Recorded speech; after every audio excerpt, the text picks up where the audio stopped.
ले जी, काम शुरू हो चुका है और अब पाकिस्तान मुस्लिम लीग नवाज और मुक्तदरा के दरमियान इख्तलाफात के हवाले से जो हंडिया बीच चौराहे फूटी है, एक तरफ तो मोहसिन नकवी वाला मामला बहुत आगे निकल चुका है, बल्कि बात जितनी आगे नहीं निकलनी चाहिए थी उतनी आगे निकल चुकी है। बाज़ाब्ता तौर पर अब मोहसिन नकवी से इस्तीफा तलब किए जाने की तरफ मामलात तेजी से बढ़ चुके हैं। मोहसिन नकवी को हिट किया जा रहा है। मोहसिन नकवी की परफॉर्मेंस जो है वो पूरे पाकिस्तान के सामने नून लीग फर्ज समझ कर रख रही है और अब नून लीग का भी बड़ा इम्तिहान है। वहीं दूसरी तरफ एक और अहम प्लेयर की एंट्री हुई है, एक ऐसा प्लेयर जिस पर यह इल्जाम लगता है कि वो एस्टैब्लिशमेंट की बी टीम है और उस प्लेयर ने कप्तान की रिहाई के हवाले से स्टेटमेंट दे दी है। तो यह भी एक अहम मौका है।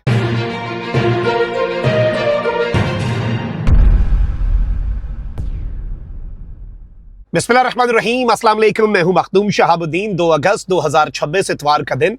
नाज़रीन किराम, कुछ इंतहाई आम तरीन अपडेट्स हैं। पाकिस्तान के पॉलिटिकल लैंडस्केप पर बहुत कुछ चल रहा है और खबरें और डेवलपमेंट्स ज़्यादा हैं।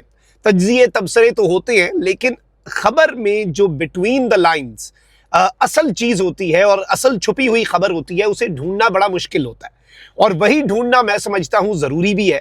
और मेरी कोशिश ये होगी कि मैं कुछ बहुत बड़ी डेवलपमेंट्स तो आपके सामने रखूं, लेकिन अपना फैसला आप पर सादिर ना करूं, अपनी ओपिनियन जो है वो आपके ऊपर ना थोपूं, बल्कि सिर्फ फैक्ट्स, सिर्फ डेवलपमेंट्स, सिर्फ खबरें रखूं। फैसला जो है वो आप सुनाएं। जल्दी जल्दी डेवलपमेंट्स का जायजा ले लेते हैं, लेकिन उससे पहले अगर अभी तक आपने इस वीडियो को लाइक नहीं किया, लाइक जरूर कर दें।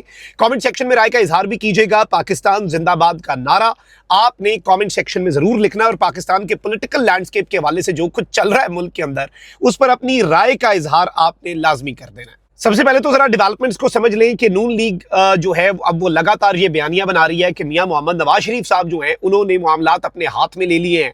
नवाज शरीफ साहब को नून लीग जो है वो मज़ाहमत के इस्तारे के तौर पर लेती है या प्रोजेक्ट करती है। शहबाज शरीफ साहब को मफाहमत के इस्तारे के तौर पर पेश किया जाता है। शरीफ फैमिली की रायवेंड में होने वाली मीटिंग के बाद ख्वाजा आसिफ साहब ने धड़ल्ले से और खुलकर मोहसिन नकवी साहब को आड़े हाथों लिया, यहां तक के पूछा कि भाई ताजिरों से मिले हैं, ये बातें कैबिनेट में करते, पार्लियामेंट में करते, वहां पर आप आते नहीं हैं। मैं तो अदना सा सियासी कारकुन हूं, आप पावर हाउस हैं इस मुल्क के अंदर और कैबिनेट में होकर आप ये बता दें। अच्छा, अब जो इंटरेस्टिंग चीज हुई है नाज़रीन इकराम, उसमें पहले मोहसिन नकवी साहब को चार्जशीट किया गया कि DGISPR ने एक नुकता तो बता दिया रिवाइज नेशनल एक्शन प्लान का कि वो फौज का काम था, बाकी जो नुकात हैं वो तो सिविलियन साइड की जिम्मेदारी थी। तो ख्वाजा आसिफ साहब ने यह भी कह दिया कि भाई ये तो आपका काम था, ये तो वजारत दाखिला का काम है। अच्छा, अब एक और काम ये हुआ है कि पीसीबी की परफॉर्मेंस पे बात हो रही है कि भाई पीसीबी में आपने कौन सा तीर मार लिया। पीसीबी में तो कोई सियासी मुदाखलत नहीं है, कोई निजाम का स्ट्रक्चर, पीसीबी में तो आप ऑल इन ऑल थे ना।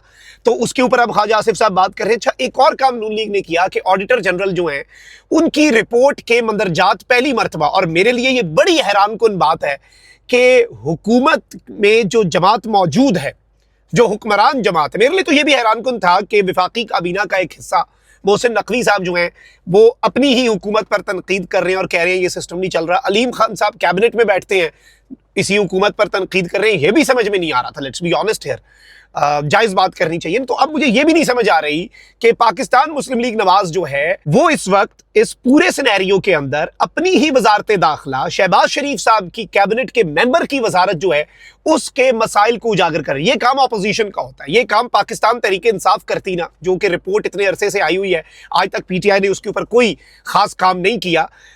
लेकिन ये ऑडिटर जनरल की रिपोर्ट है कि भाई किस वजारत के अंदर सबसे ज्यादा मसाइल हैं, पैसों के ऊपर नीचे मामलात, रिकवरियां नहीं हुई, ये हुआ वो हुआ।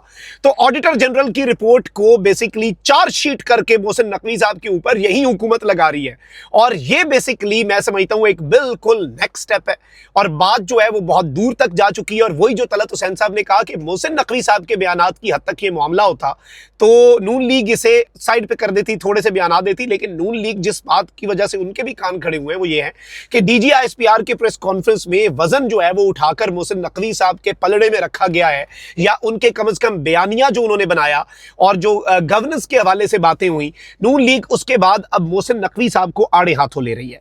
अच्छा, वहीं दूसरी तरफ जो इनके अपने बंदे हैं जी, और बाज़ाब्ता तौर पर मैं आपको ये बता दूं कि इनकी जो अपने सारे के सारे जो पॉलिटिशियंस हैं अब वो खुलकर बातें कर रहे हैं और इवन अब मोहसिन नकवी साहब जो हैं उनके ऊपर पाकिस्तान मुस्लिम लीग नवाज के बाद अब इवन पीपल्स पार्टी के लोग भी कह रहे हैं कि अगर मान रहे हैं आपके सिस्टम नाकाम हो चुका है तो सबसे पहला इस्तीफा तो आना चाहिए जनाब मोहसिन नकवी साहब का। और मोहसिन नकवी साहब को हिम्मत दिखानी चाहिए, ऑडासिटी दिखानी चाहिए।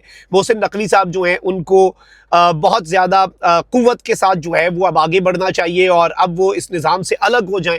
और वही बातें कि आप इस निज़ाम के बेनिफिशरी हैं, 30 साल का सफ़र आपने 3 साल में कर लिया, ये सारी स्टेटमेंट्स एक मोहसिन नकवी की तकरीर का अभी तक नून लीग धड़ल्ले से और बैक टू बैक जवाब दे रही है, क्योंकि वो जो एक नैरेटिव है उसकी टोन सेट करना मकसूद है, जो चीज़ हमें समझ आ रही है। अच्छा, वहीं दूसरी तरफ इस सबके अंदर ऑपोजिशन के लिए क्या अपॉर्चुनिटी है? देखें, अब तो बाज़ाब्ता तौर पर जो बहुत से तजियाकार जो मुक्तदरा के करीब हैं वो भी अब ये धमकी तक आ गए हैं कि भाई 6 महीने का टाइम है नून लीग और पीपल्स पार्टी के पास, करना ये पड़ना है बाय हुक एंड क्रुक, जैसे मर्जी करना पड़े, ऐसे नहीं तो उस तरीके से। सीधी उंगली से घी ना निकला तो उल्टी उंगली से निकलेगा। नून लीग के हवाले से फॉरवर्ड ब्लॉक की बातें शुरू कर दी गई हैं, पीपल्स पार्टी पे नैब केसेस की बातें शुरू हो चुकी हैं कि भाई इस काम पर तो आपको आना होगा। लेकिन वहीं दूसरी जानिब Pakistan Tehreek Insaf missing piece of the puzzle है। पाकिस्तान तहरीक इंसाफ को क्या इस सब में ऑन बोर्ड लेना पड़ेगा? बिल्कुल लेना पड़ेगा। नए सूबों और इंतजामी यूनिट्स के क़याम में आपको पीटीआई को भी ऑन बोर्ड लेना है। तो उस सब के अंदर क्या पाकिस्तान तहरीक इंसाफ के साथ मुज़ाकरात किए जाएंगे? क्या पीटीआई को मुज़ाकरात की मेज पर बिठाया जाएगा, कौमी धारे में लाया जाएगा? ये एक बहुत अहम तरीन सवाल है। अच्छा नाज़रीन इकराम, एक और डेवलपमेंट पर आ जाते हैं जो कि मेरे लिए बड़ी इंटरेस्टिंग है। पाकिस्तान तहरीक इंसाफ भी जमात इस्लामी को एस्टैब्लिशमेंट की बी टीम कहती होती है और पीटीआई भी ये तनकीद करती है जमात इस्लामी पर कि वो उसी वक्त आते हैं जी मैदान में। अलबत्ता मैं इस चीज़ को एंडोर्स नहीं कर रहा, but this is an accusation जो पीटीआई जमात इस्लामी पे लगाती है और बाकी जमातें भी इस तरह की बातें करती हैं। लेकिन अब हाफिज नईमुर रहमान साहब जो हैं उन्होंने एक स्टेटमेंट दी है, I think this is very important, और इस सब के अंदर जमात इस्लामी ने अपनी एंट्री दी है, कंसेंसस की बात कर दी है। क्या इस बात से परेशान होना चाहिए नून लीग को और पीटीआई के लिए? क्या ये ताज़ा हवा का झोंका है? क्योंकि कुछ केसेस भी लगना शुरू हो चुके हैं, ये तो आने वाला वक्त बताएगा। लेकिन हाफिज नईम साहब कहते हैं कि जब निज़ाम को बनाने और चलाने वालों ने नाकामी का एतराफ़ कर लिया है तो दिल बड़ा करें और नेशनल डायलॉग का आगाज़ करें, इमरान खान समेत तमाम सियासी कैदियों को रिहा करें। This is a very big statement. ये नाज़रीन इकराम एक बहुत बड़ी स्टेटमेंट है।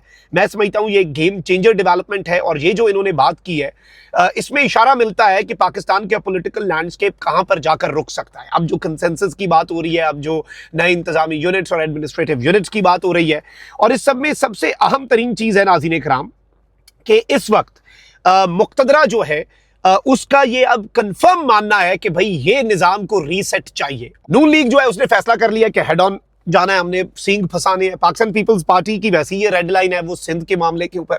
पाकिस्तान तहरीक इंसाफ इस मामले पर खामोश है। जुल्फी बुखारी साहब की स्टेटमेंट अब आपको समझ आ रही होगी कि उन्होंने कहा कि बड़ा अच्छी बात है, ये हीलिंग हैंड पहले दे देना चाहिए था। डीजी साहब तो वही बात कर रहे हैं जो एथोस पीटीआई और इमरान खान के हैं, और अब सबको बैठना होगा, इकट्ठे होकर मुल्क की बेहतरी के लिए आगे बढ़ना होगा। तो क्या इस सब के अंदर पाकिस्तान तहरीक इंसाफ अपने लिए कोई रिलीफ ले पाती है?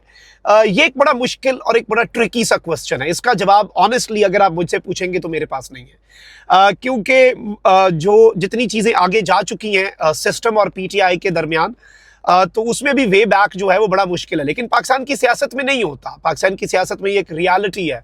नवाज शरीफ साहब की गुजरांवाला वाली तकरीर, उनके ऊपर पाकिस्तान के मेन स्ट्रीम मीडिया पर पाबंदी, वो सब हमने विटनेस किया है ना। उसके बाद हुकूमत भी आ गई, सब कुछ हो गया, कुछ कांटे लगे रहे जो मियाँ साहब के ऊपर था, लेकिन उनकी पार्टी भी आ गई। बहुत सी चीज़ें हो जाती हैं इस मुल्क के अंदर, वक्त तब्दील होते भी देर नहीं लगती। लेकिन जमात इस्लामी का मैदान में आना और ये बात करना, और नेशनल डायलॉग की फवाद चौधरी साहब और वो जो कुछ पुराने सियासतदान हैं, अली जैदी साहब हैं उनके साथ, और कुछ और सियासतदान हैं, दुरानी साहब हैं, ये सारे जो हैं ये नेशनल डायलॉग और कौमी हुकूमत की भी बात करते हैं। तो क्या उस तरफ भी मामला जा सकता है और फिर रेफरेंडम की तरफ चीज़ें जाएं? नॉट श्योर, बट बहुत सी चीज़ें और बहुत से प्लान्स इस वक्त डिस्कशन में आ रहे हैं। लेकिन अल्टीमेटली यही है कि विल ऑफ द पीपल, मैं ज़ाती तौर पर समझता हूँ आप लोग और मैं, हम जो इस मुल्क के रिहायशी हैं, हमारी राय मुकद्दम होनी चाहिए और हमारे मफादात मुकद्दम होने चाहिए। अल्लाह निगहबान, पाकिस्तान जिंदाबाद।